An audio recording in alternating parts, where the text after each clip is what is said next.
Hey, pull up a stool. Take a load off. Yeah, welcome. What can I get you? Just whatever you're pouring is fine. Actually, hey, look out this window for a second.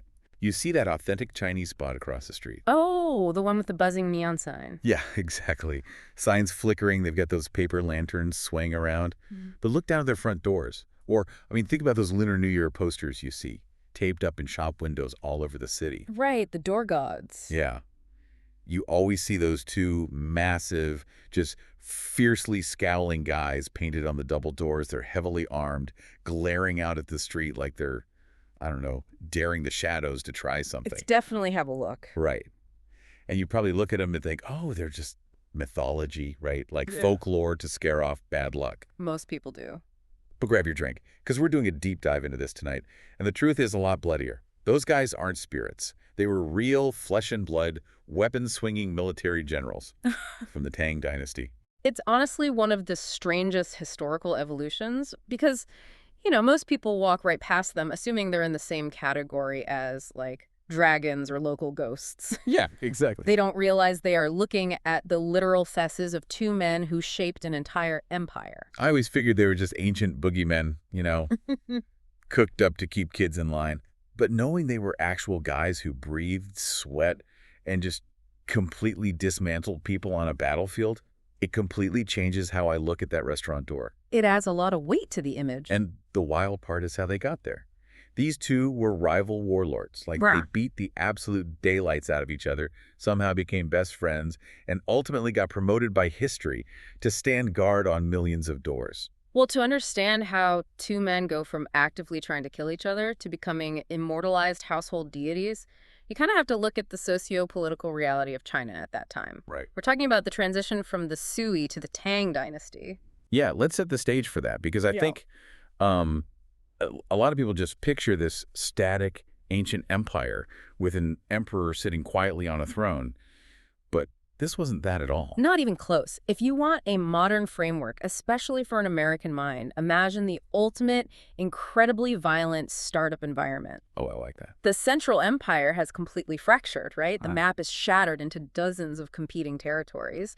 You don't have tech companies fighting for market share. You have heavily armed warlords fighting for total control of the landmass. So it's basically a completely deregulated landscape of pure ambition, Exactly. where venture capital is just measured in like cavalry and grain silos. Yeah, And a hostile takeover means literal burning cities. precisely. It's cutthroat. And in this incredibly volatile landscape, you have this rising conglomerate called the Tang Dynasty, led by the Li family. The ultimate disruptors. Right. And they're making aggressive moves to establish a monopoly. They want to unify the map. So in that kind of environment, talent acquisition is everything. Right? I mean, morality doesn't matter. Past grievances don't matter. No, the only thing that matters is raw capability. Which makes total sense. Yeah. If you're trying to glue a continent back together, you don't need nice guys. You need problem solvers. Very efficient problem solver. Right. And the Tang army, they're led by this brilliant young commander named Li Shimin. And they're just rolling through the competition until they hit a massive, seemingly immovable roadblock. Lu Wusu. Yeah, a rival warlord named Lu Wuzhu. Now, Lu Wuzhu himself isn't really the main issue. The issue is that he has a guy on his payroll who is less of a human being and more of a walking natural disaster. Yu Gong, also known in the historical records as Black Zhengdi. The first of our door gods. And I want to pause on this guy because reading the contemporary military logs about him, it's like reading a horror novel. He was definitely an intimidating presence. Intimidating is an understatement. Yeah. They describe his physical presence in a way that just sounds utterly demoralizing to fight against. They say he had a face like a black iron pot. Just, sit with that image for a second. Yeah, it's stark. And he rides this massive, heavily muscled black horse. But here's the kicker. He doesn't use a sword. He doesn't use a spear. His weapon of choice is a giant iron whip. Right, and I should clarify something here, because when the surviving accounts say whip, they aren't talking about, like, an Indiana Jones leather bullwhip. Good clarification. In classical Chinese weaponry, an iron whip is a solid, ribbed, heavy metal rod. It's a blunt force instrument. It doesn't rely on a sharp edge at all. It's just sheer mass. Exactly. It relies on sheer kinetic energy to crush, armor, and bone alike. Yu Gong was essentially a human tank. A human tank wielding a crowbar the size of a baseball bat. Basically, yeah. And to really cement his reputation in this startup warlord scene, He pulls off a stunt that the records call crashing 3 camps in one day. Which is an insane tactical feat. Let's look at the setup for that. The Tang army had established this heavily fortified multi-camp defensive line. This wasn't some makeshift barricade, right? We're talking heavy wooden gates, trenches, organized guards. It was designed to halt a whole advancing army. Right. Tactically, a multi-camp formation is meant to create friction. Even if an enemy breaches the first line, the sheer effort slows them down. It exhausts them. Exactly. It allows the second and third camps to counterattack. It's a fundamental principle of defense in depth. Sure, if you're fighting an army, but Yu Qigong doesn't bring an army. The military logs from the era describe him arriving essentially alone, like this dark, heavy blur on the horizon. Just him and his horse. Yeah. Let's trace this rampage because the physics of it are just baffling. Camp number 1. The Tang guards are standing watch, and before the guard can even fully process the approaching horse, Yu Qigong has completely bypassed normal siege tactics. He doesn't bother with the ram. No, he just rides straight into the heavy wooden gate and smashes it into splinters. Man and horse acting as a unified wrecking ball. The momentum required to do that without killing your own horse is just staggering. But it also relies heavily on pure shock value. How so? Well, the human brain expects a siege engine or a battering ram to take down a gate. When a single rider does it, it creates this cognitive dissonance that literally paralyzes defenders. Paralyzed is right. I mean, he blows right through the splintered wood and hits camp number 2. Now, the defending general at camp 2 actually has a few seconds to react. He does his job. Yeah, he hears the noise, draws his weapon, and tries to establish a block. But Yu Qigong doesn't slow down, and he certainly doesn't engage in a drawn-out duel. He swings that massive iron rod once. Just one strike. Just once. He knocks the general's weapon away with so much raw, concussive force that the guy instantly spits blood and goes flying off his horse. And this is exactly why the blunt force weapon is so crucial to his identity. The kinetic energy transfer of solid iron delivered at a full gallop is devastating. Just goes right through you. Right. Even if you block it, the shock wave travels through your weapon, shatters your wrists, and ruptures internal organs. He doesn't need to cut you to neutralize you. He just needs to connect. It's like a massive NFL linebacker completely blindsiding a quarterback. Total devastation. So the Camp 2 general is in the dirt, completely broken, and Yu Qigong just keeps riding into camp number 3. And by this point, the psychological warfare has done its job. Completely. The accounts say he rode into the 3rd camp as if entering an unpopulated area. Because the Tang soldiers simply broke. The demoralization was total. When you watch a single man systematically disassemble your entire defensive doctrine in an afternoon, the instinct isn't to fight. No, it's to run. It's to survive. They just dropped their weapons and scattered. It's like watching a runaway freight train crash through a paper wall. You don't try to tackle the train. But here is where I get completely lost. Oh. Li Shimin, right? The young CEO of the Tang army.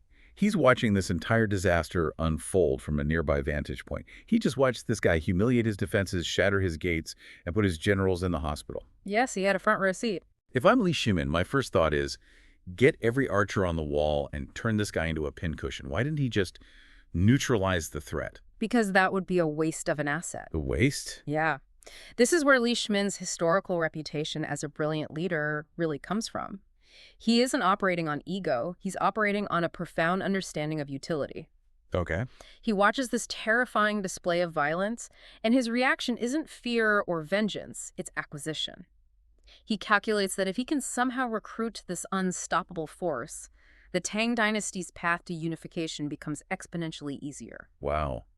That is just ruthless pragmatism. It's like watching a rival company's star hacker dismantle your entire cybersecurity framework in 5 minutes. And instead of calling the feds, Call your CFO and say, find out what this guy's salary is. We are poaching him today. Exactly. Ancient warfare at this level was essentially an assessment of resources. A unified China required overwhelming force. Yu Qigong was the physical embodiment of that force. Okay, I see the logic, but you have a massive logistical problem here. Before you can hand the human freight train a signing bonus, you have to actually stop him. You can't sit down for negotiations while he's actively caving in your soldiers' skulls. That is a fair point. And you definitely can't outmuscle him. So what's the play? Well, if you are facing an unstoppable force, your only tactical option is an immovable object. Right. You need someone whose entire combat philosophy is built on absorbing, managing, and redirecting kinetic energy. Enter the second door god. Magic Fist Qinchuan. Yes. The surviving texts portray a really fascinating contrast between these two men. If Yuqigong represents raw, chaotic, kinetic power, Qin Chong is the ultimate calculating tactician. The visual difference alone is totally cinematic. You've got the berserker swinging a massive two-handed iron rod, and then you have Qing Chong, who's described as cool, calm, and collected. A completely different energy. And his weapons of choice are dual maces. Now, walk me through that. Wielding two relatively short, heavy weapons against a guy swinging a massive iron pole from a horse, that seems like a fast way to get your arms broken. It would be, but it requires an entirely different physics engine. A two-handed weapon like an iron whip relies on massive, sweeping arcs to generate power. Lots of momentum. Right, it's devastating, but it requires heavy commitment. Dual maces, however, allow for independent defensive and offensive action simultaneously. Oh, I see. One mace can catch, deflect, or ground an incoming strike, while the other is instantly available to counter. It's pure precision and technique, designed specifically to dismantle overwhelming brute force. So the Tang army sends their tactician out to meet the berserker. And the historical account of this duel is just mesmerizing.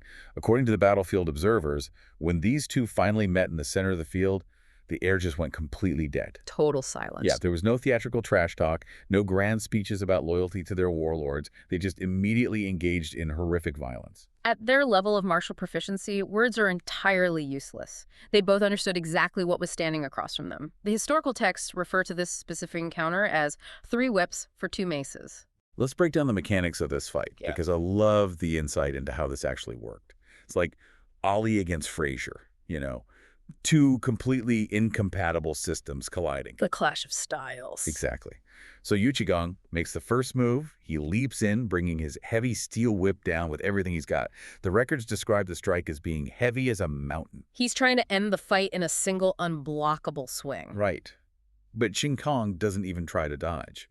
He calmly raises his double maces and catches the strike. To arrest that kind of forward momentum without buckling your own knees or, shattering your collarbone requires a profound understanding of body mechanics. You can't just use your arms. No, you have to root yourself completely to the earth and absorb the shockwave through your core. Man, the clash of that iron hitting those maces was so violently loud that the texts specifically note it rang the ears of the soldiers watching from a distance. Like a bell. Just a deafening metallic thunderclap on an open field. But Yuqigong isn't done. He pulls back and swings again. A second monstrous strike, blocked again by Qing Chong. He's burning through his energy. Exactly. So Yuqigong gathers every ounce of energy he has left, the same strength that just flattened 3 military camps, and delivers a third desperate whip strike. And Qing Chong, still perfectly rooted, catches that one too.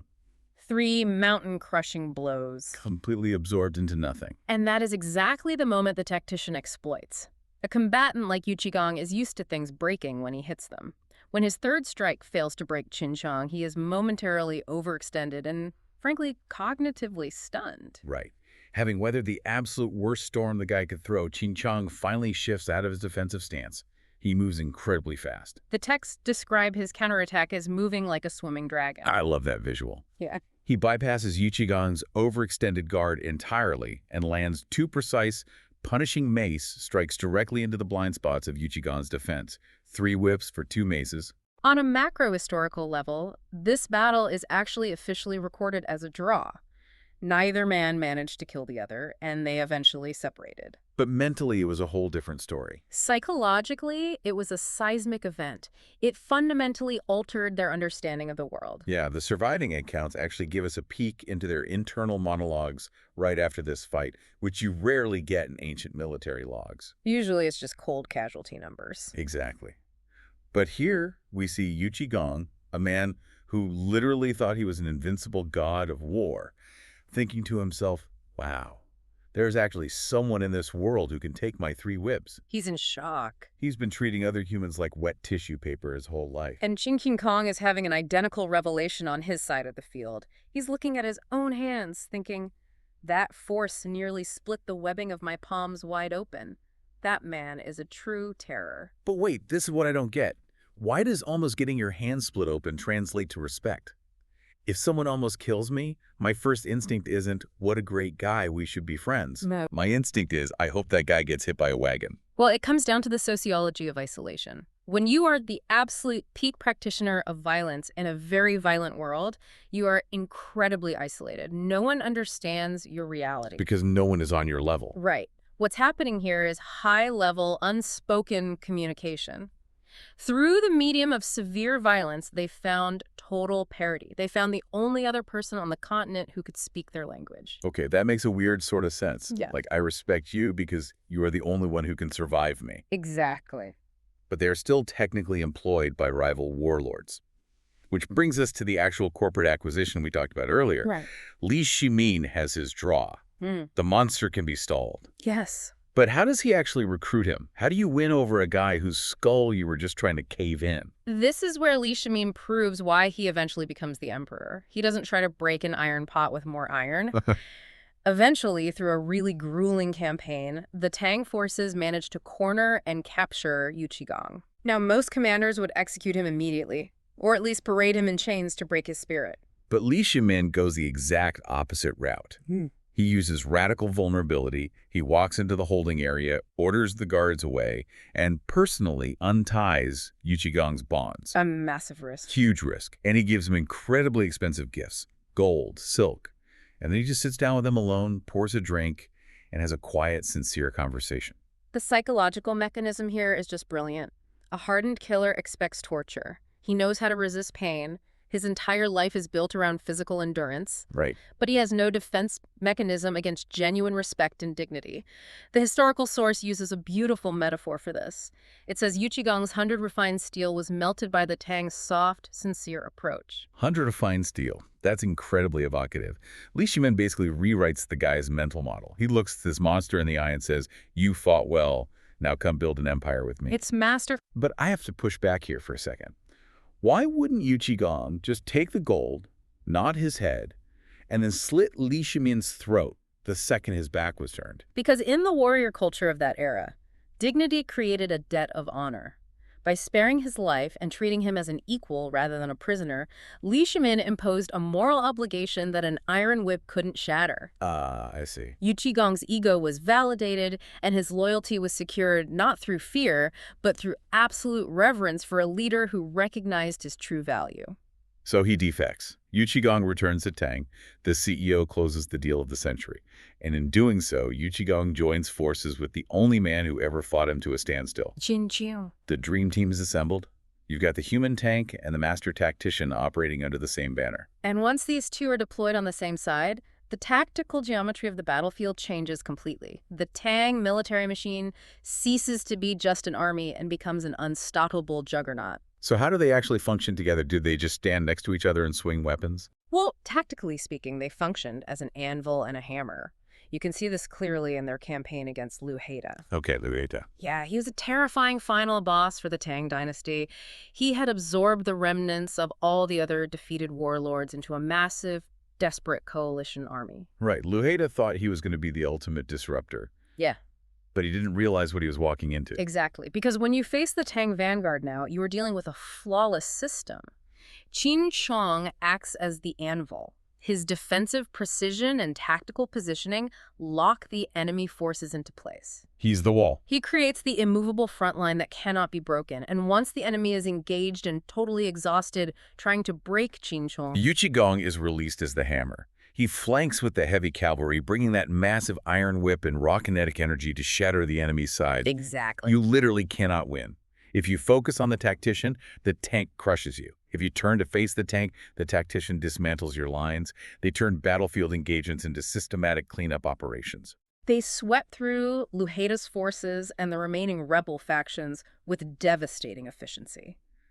But it's vital to look past the individual battles to the historical reality they forged. Right. They weren't just winning skirmishes. They were the instruments that ended decades of chaotic, brutal fragmentation. They took a shattered map of a continent and glued it back together. With iron and blood, yes. They forged a unified state. The Tang dynasty went on to become one of the most prosperous, culturally rich, and powerful golden ages in Chinese history. Oh, absolutely. Art, poetry, trade along the Silk Road, all of it flourished. But that golden age of peace was entirely subsidized by the violence these two men committed to pacify the realm. Which brings me right back to this stool. Yeah. Looking out the window at the neon lights of that restaurant. The fires of those ancient warlord battles burned out centuries ago. The empires they built eventually rose and fell. But those two guys, They're still there. they never left their post. They transitioned from fighting in the mud and the blood to standing eternal guard. The logic of the people was pretty simple. If these two men could terrify the greatest armies in the world, what chance does a wandering ghost or an evil spirit have? Zero chance. Uh, It's pretty wild to think about. Next time you walk up to grab some takeout or you pass a Lunar New Year poster and you see those two fierce guys painted on the glass, you aren't looking at generic monsters. no, you're not. You're looking at the ultimate historical dream team. Yuchigang and Qingchong. You're looking at peace, represented by the absolute baddest men to ever walk onto a battlefield. They earned their spot. They earn the right to guard the doors of millions of homes because absolutely nothing living or dead would ever dare walk past them. Their capacity for supreme violence is what ultimately guaranteed the tranquility of the era they helped create and the homes they now protect. It really messes with your head when you think about it. These two men actively tried to destroy each other. They swung heavy iron at each other's heads with the sole intent of ending a life, and yet they ended up as permanent, side-by-side symbols of brotherhood, peace, and protection. It's quite a legacy. It makes you wonder about the mechanics of conflict in our own lives, doesn't it? How so? Well, if two guys like that could find mutual respect in the middle of a literal war zone and become the ultimate immortal allies, what does that say about how we view our own modern rivalries? That's a good point. The people we butt heads with, the competitors we think are our absolute worst enemies. Is it possible that your biggest, most frustrating rival right now, the person whose mere existence drives you crazy, might actually be your greatest ally in disguise, just waiting for the right moment and the right mutual respect to team up? Think about it. Anyway, finish your drink.